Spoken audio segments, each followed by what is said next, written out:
Lorsqu'on manipule beaucoup de données, avoir ces données, c'est déjà comment dire ça, un privilège, c'est quelque chose de bien, mais ça ne sert à rien si ces données sont capables de se volatiliser rapidement, de se corrompre rapidement, de se perdre sans qu'on soit capable de les retrouver. On manipule tellement les données que toute disparition de données peut vite s'avérer fatale. Mais heureusement, SharePoint dispose de mécanismes qui peuvent nous permettre, dans une certaine mesure, de conserver les informations, de ne pas les perdre, grâce par exemple à la corbeille ou au versionnage. Alors nous avons vu ça un peu tout à l'heure. Imaginons par exemple que je sois vraiment à côté de la plaque, vraiment, mais alors vraiment à côté de la plaque. Je sélectionne ce fichier. Je ne voulais pas le faire, mais je supprime le document. J'ai même cliqué sur le bouton de confirmation, mais je n'étais vraiment pas conscient de ce qui m'arrivait. OK? Alors, ce n'est pas grave, entre guillemets, parce que, bon, là, je suis administrateur de ce poste, mais si j'étais un utilisateur classique, je ne verrais pas nécessairement cela. Mais les administrateurs du site peuvent toujours revenir dans la corbeille et voir le fichier, savoir où est-ce qu'il était le fichier, quand est-ce qu'il a été supprimé, quelle est sa taille, etc. Et ils peuvent toujours le ramener là où il était.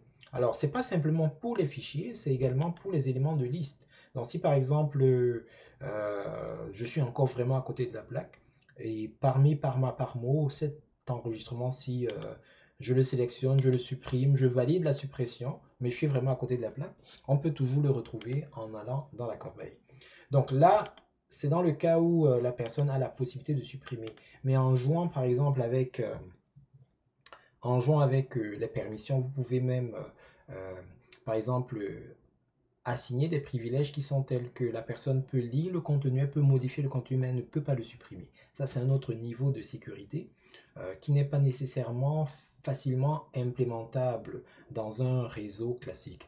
Autre particularité, euh, c'est que il y a la gestion des versions. Par exemple, si je regarde cet enregistrement-ci, vous pouvez voir ici là, que nous en sommes à la version 2.0.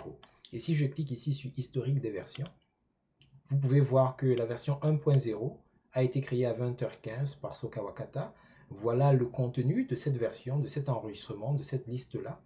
Mais il y a eu une version 2.0 qui a été créée à 20h15 encore, le temps n'existe pas, et puis toujours modifiée par cet individu, et etc. Par exemple, ici c'était 32, là c'est devenu 35. Alors ici, on peut voir les aimants qui ont changé. Les aimants qui ont changé par rapport à la version 1.0, c'était le champ vitre. Alors ici, vitre, il y a du vide et puis ça commence par là, je sais pas qu'est-ce que c'est. Alors qu'ici, ça va commencer par encore du charabia incompréhensible. Et puis il y a huître qui est 35 ici alors qu'auparavant il était 32.